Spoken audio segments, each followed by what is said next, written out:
Boss ఆ మాట మాత్రం అనుకో, మనమేమి డెడ్ పూల్ కాదు. ఆ విషయాన్ని నేను ఎప్పుడో మర్చిపోయాను. సరే వయసు అయిపోతుంది అనుకుంటే క్రేజీగా ఏదైనా చెయ్యి. కొన్ని సంవత్సరాల క్రితం నా ఫ్రెండ్ ఒకడు వాడి నిప్పల్స్ ని టైటానియం చైన్స్ తో పొడిపించుకుని వాటిని కిందకి వేలాడదీసి తన లింగం మామకి తగిలించుకున్నాడు. అరే నీ మొహం ఏంటి మాడిపోయిన ఊతప్పంలా ఉంది? ఈ రోజు నీ బర్త్డే గుర్తుందా? ఏంటి? లేదే, లేదు.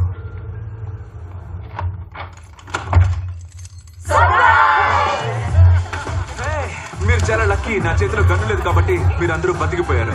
అదే 6 ఏళ్ల ముందైతే మీరు చచ్చి 6 సెకండ్లు అయ్యేది. అక్కడికి వెళ్ళగానే వాడు కార్ నుంచి దిగాడు. ఆ తర్వాత ఏం జరిగిందో చెప్తే మీరు అస్సలు నమ్మరు. వెనక్కి తిరిగి చూస్తే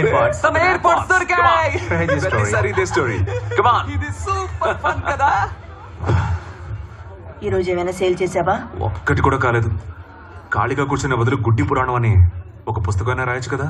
3 రోజులు రెంట్ కట్టాలి, గుర్తుందా? ఈసారి నేను చచ్చినా కట్టను. రిలాక్స్. చస్తే ఎలా కడతావు? నా దగ్గర డబ్బులు ఉన్నాయిలే. నువ్వు హాస్పిటల్ కోసం దాచుకున్న డబ్బులు నా అకౌంట్ లో వేసుకున్నా. నన్ను చంపేయాలని డిసైడ్ అయ్యావా మాధవ్? ఇలాంటి పాపాపురాలు చంపే పుణ్యం నాకెక్కడే? బీజాపూర్. నేను ప్రతిరోజు ఆ దేవుణ్ణి ఏమని ప్రార్థిస్తానో తెలుసా?